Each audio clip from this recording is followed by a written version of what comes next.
الحمد لله الذي جعل شهر رمضان شهر العبادة وشهر المباركة وشهر المغفرة.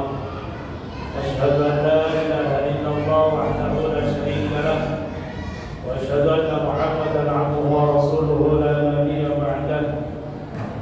اللهم صل وسلم وبارك على نبينا الكريم سيدنا وحبيبنا وشفينا ومولانا محمد وعلى آله وأصحابه أجمعين. أما بعد، سبحانك لا علم لنا إلا ما علمتنا إنك أنت العليم الحكيم.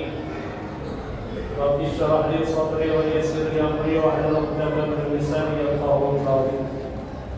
Sama-sama kita hormati kedua DKM serta seluruh pengurus Masjid Raya Ibadul Rahman, serta yang kita hormati para jemaah, para bapak-bapak, para ibu, ada remaja, semuanya remaji. Semoga kita senantiasa selalu dalam rahmat Allah Subhanahu wa Ta'ala. Oleh karena itu, patut kita bersyukur kepada Allah Subhanahu wa Ta'ala, karena sampai detik ini Allah karuniakan kepada kita berbagai macam kenikmatan. Allah masih sehatkan badan kita lahir maupun batin. Allah berikan kekuatan dan kemampuan sehingga kita siang harinya bisa melakukan saum. Dan kemudian saat ini kita baru menyelesaikan salat isya secara berjamaah. Dan ini adalah merupakan rasa syukur bisa diungkapkan dengan melakukan ketaatan kepada Allah Subhanahu wa Ta'ala. Semoga Allah senantiasa menambahkan kenikmatan kepada kita semuanya, dan kemudian kita dijadikan dan digolongkan orang-orang yang ahli bersyukur kepada Allah Subhanahu wa Ta'ala. Salawat dan salam semoga Allah limpah curahkan kepada baginda kita baginda Nabi Muhammad sallallahu alaihi wasallam, berikut kepada para keluarganya, para sahabat-sahabatnya, para pengikutnya, termasuk kita selaku umatnya. Mudah-mudahan kelak yaumul qiyamah mendapatkan syafaat. Amin ya rabbal alamin. Jamaah rahimakumullah, kita telah menyelesaikan tahap yang pertama, 10 malam yang pertama, dan malam hari ini adalah malam ke-11. Insyaallah kita terus istiqamah di dalam melaksanakan ketaatan kepada Allah Subhanahu wa Ta'ala. Oleh karena itu, kita tetap perlu meningkatkan rasa syukur kita dengan apa? Dengan semakin istiqamah menunaikan, menghidupkan malam-malam bulan Ramadan. Sebab tanpa istiqamah kita akan terpesona dengan menyambut datangnya Idul Fitri, sibuk dengan urusan kesenangan. Kata begitu. Buktinya apa? Awal-awal Ramadan semua masih semangat. Tarawihnya semangat, tadarusnya semangat. Ditandai dengan masjid mushola penuh, begitu.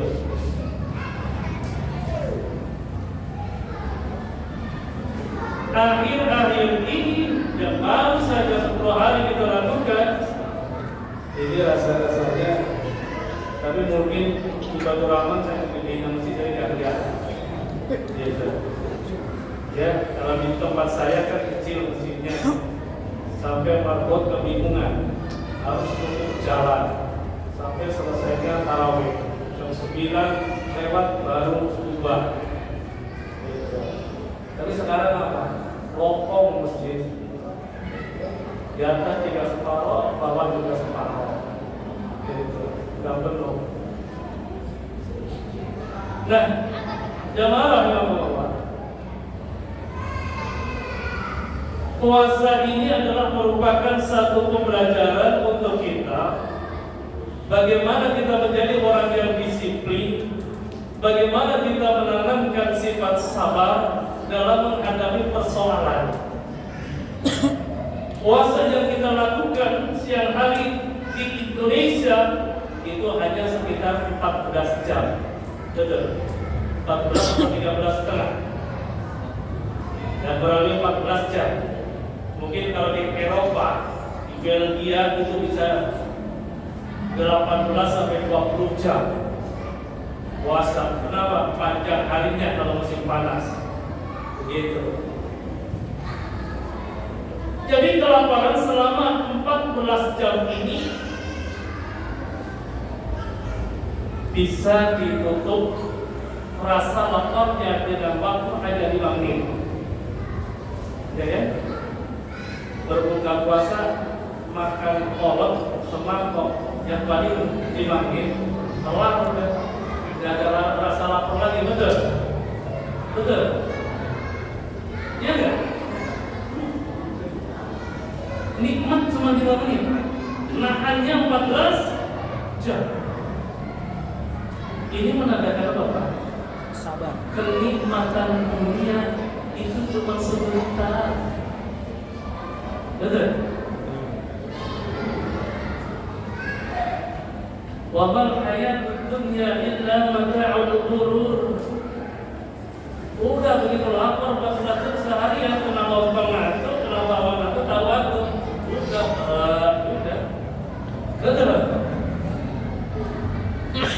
Hilang rasa laparnya dengan sekejap. Sekali lagi. Ya'lamu annama hayatud dunya la'ibun wa lahwun. Ketahuilah bahwa kehidupan dunia ini hanya permainan dan sandiwara. Dari siang mungkin ngumpulin apa, ngumpulin batu, secara habis. Ya. Nah, kalau kita terus-terusan terpesona dengan itu, maka kita akan lupa tentang faidah manfaatnya bukan. Apa manfaat berbuka puasa? Di situ harus disegerakan. Sebenarnya kan menyegerakan berbuka. Tetapi jangan lupa sholat maghribnya juga berjamaah. Di rumah berbuka, gak habisin di rumah, kolaknya semangkok, lontongnya 3 habis. Kalau belum rokok masih asam, rokok dulu. Dan kebagian sholat berjamaah, rugi lah. Yuk kita begitu, biar istiqomah ini dalam melaksanakan ibadah di sahur bulan Ramadan ini. Kita ketinggalan sholat tahiyatul masjid saja itu suatu kerugian besar. Di saat kita datang ke masjid ternyata imam sudah mulai, oh dia ketinggalan, tahiyatul masjid ketinggalan, rugi. Itu ada 4 rakaat keutamaan. Iya. Iya, rugi. Dan kalau ini terbiasa dan terus-menerus datang ke masjid hanya ketika iqamah dikumandangkan, kita tidak punya kesempatan untuk berdoa, di mana Allah menyediakan waktu antara adzan dan iqamah, doa yang diijabah oleh Allah Subhanahu wa taala. Kok itu disia-siakan? Jadi, makanya ketika puasa 14 jam itu lama. Yang lama bukan penantiannya, yang lama adalah perjuangannya yang akan menimbulkan dan menghasilkan sifat sabar dalam diri kita. Dan sifat sabar, kesabaran ini kelak di akhirat yang akan dibayar oleh Allah Subhanahu wa taala nanti. Dan ketika di dunia Allah akan senantiasa menyertai orang yang sabar. Innallaha ma'as sabirin. Orang yang sabar akan menekan hawa nafsunya. Itu hawa nafsu yang dikekang, yang kemudian setelah kita menekan mengendalikannya, digunakan untuk ketaatan. Kemudian dengan kesabarannya dia paham. Orang yang sabar itu bukan orang yang diam diri, tetapi memikirkan program ke depan, target utama, niat yang lurus, apa? Ketaatan, ibadah yang spesial. Gitu. Jadi orang yang senantiasa istiqomah dalam menjalankan ketaatan kepada Allah dalam amal soleh akan senantiasa memikirkan untung dan rugi. Itu makanya para jemaah rahimahullah, tiap-tiap untuk istiqomah dalam beramal soleh yang pertama adalah luruskan niat. Niat itu qasdu syai'in muqtaronan bi fi'lihi, muqtaronan bi fi'lihi. Jadi niat itu adalah menyusun strategi, menyusun rencana yang matang disertai dengan perbuatan. Gitu. Jadi kalau kepingin istiqomah, ya, tetap berada dalam beramal soleh, kita punya perencanaan. Kalau kita tidak berencana dengan matang, kita akan punya program kita. Seperti halnya Bapak, ya, kerja, ikut orang di kantor orang, pokoknya namanya bekerja, itu harus punya perencanaan matang. Kalau pekerjaan tidak direncanakan sebelumnya, pasti acak-acakan kerjanya, betul. Begitu. Jadi ketika Ramadan yang penuh keistimewaan, istimewanya di mana kalau kita nggak punya perencanaan yang matang? Ya, harus direncanakan. Yang kedua, biasakan dengan sesuatu yang ringan. Kalau memang merasa berat, belum terlatih. Kayak tadi, belum terlatih. Kalau ke masjid ya jamaah, bagus, sholat berjamaah, itu termasuk orang yang memakmurkan masjid, orang yang rajin berjamaah. Tapi kalau belum terbiasa datang lebih dulu sebelum adzan, itu kan nggak terbiasa. Ya udah, lakukan saja datang itu kebagian qobliyahnya, alhamdulillah. Biasakan. Nanti lama-lama awal bisa sholat tahiyatul masjid. Sholat tahiyatul masjid selamanya itu sunnah muakkad, sunnah yang sangat dianjurkan. Kalau qobliyah maghrib di sholat sunnah qobliyah maghrib di luar rakaat sebelum sholat maghrib itu sunnah ghairu muakkad, sunnah tetapi tidak dianjurkan banget. Yang dianjurkan mana? Tahiyatul masjid. Sehingga kalau kita ketinggalan tahiyatul masjid, kayak sholat tarawih. Sholat tarawih itu sunnah muakkad, sholat witir sunnah muakkad. Gitu. Tetapi kalau sholat tarawih karena setahun sekali, ya kita semangat. Makanya ini perlu ada perencanaan, perbaikan, pembiasaan yang ringan-ringan dari sholat kita, sholat sunnah kita diperbaiki, disemangati. Jangan tinggalkan sholat kalau mau masuk ke masjid sebelum duduk sholat 2 rakaat tahiyatul masjid ke masjid. Masyaallah. Dalam sejarah Imam Abu Hanifah, kenal ya namanya Imam Abu Hanifah, salah satu mazhab yang dalam menghormati masjid, bukan hanya sekedar sholat tahiyatul masjid.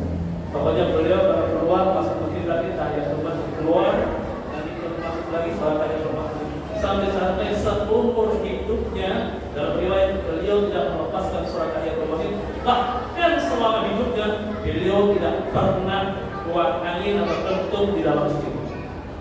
Saking hormatnya ke dalam masjid, saking menghormati masjid. Kenapa? Beliau berpendapat masjid adalah baitun min buyutillah. Masjid adalah bagian dari rumah Allah yang ada di muka bumi. Begitu, ya. Dan ahabbul a'mali ila Allah adwamuha wa in qallat. Amal yang paling dicintai oleh Allah adalah amal yang sedikit tetapi rutin terus-menerus dilakukan. Dan sedikit yang ringan-ringan tapi rutin. Kita mulai baru. Tadinya mungkin nggak ngerti atau masih berat untuk melakukan sholat tahiyatul masjid, lakukan sholat tahiyatul masjid. Setelah tahiyatul masjid, kalau masih ada waktu, sholat qobliyah. Begitu, ya. Terutama di bulan Ramadan, zuhur ada qobliyah juga mau angkat, baca juga mau angkat. Dua rakaat masih kurang, kita masih semangat tambah qobliyahnya menjadi 4 rakaat. Yang 2 rakaat muakkad, yang 2 rakaat baru muakkad, sampai ba'diyahnya juga sama. Begitu. Yang nggak boleh adalah ba'diyah subuh sama ba'diyah asar. Setelah sholat subuh dengan sholat asar tidak dianjurkan, bahkan dilarang melakukan sholat ba'diyah. Walaupun semangat, kalau masih semangat, nggak boleh. Sambil olahraga ba'diyah subuh, nggak bisa. Nggak boleh, karena itu adalah larangan. Makanya sebelum subuh datang ke masjid, sholat tahiyatul masjid, sholat fajar, sholat sunnah fajar, 2 rakaat, khairun minad dunya wa ma fiha. Sholat qobliyah subuh itu lebih baik dari dunia dan seisinya. Maka gak hebat. Datang ke masjid subuh pas qomat dulu, upayakan. Tidak bisa sholat tahiyatul masjid, kita sholat qobliyah subuh, ya 2 rakaat, 2 rakaat saja. Jangan ditambahin. Setelah zikir, setelah qobliyah subuh, zikir, banyakin istighfar, ya, banyakin istighfar. Kalau bisa zikirnya setelah baca subuh, subhanallah wa bihamdihi subhanallahil azim astagfirullah, subhanallah wa bihamdihi subhanallahil azim astagfirullah. Kasih waktu. Kalau sholat subuh adzan dan iqamah agak lamaan dikit. Jangan buru-buru, harus adzan langsung qomat. Jangan, kasih waktu. Biar apa? Biar zikirnya bisa 100 kali. Gitu, zikirnya biar 100 kali cukup. Ya, Masya Allah. Jamaah rahimahullah. Jadi ini yang penting, kita membangun kesemangatan dalam diri kita. Yang tinggal ke depan insyaallah 30 hari, berarti 20 hari. Enggak lama 20 hari. Ini kayaknya baru kemarin udah 10 hari aja kan. Kalau ini langsung 11 gitu. Masya Allah. Kalau kita lengah, kita ketinggalan keistimewaan kita, kehebatan di bulan Ramadan.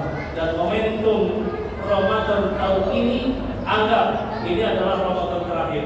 Walaupun kita tetap berharap kita panjang umur, siapa aja ketemu Ramadan yang akan datang, tapi kita nggak tahu.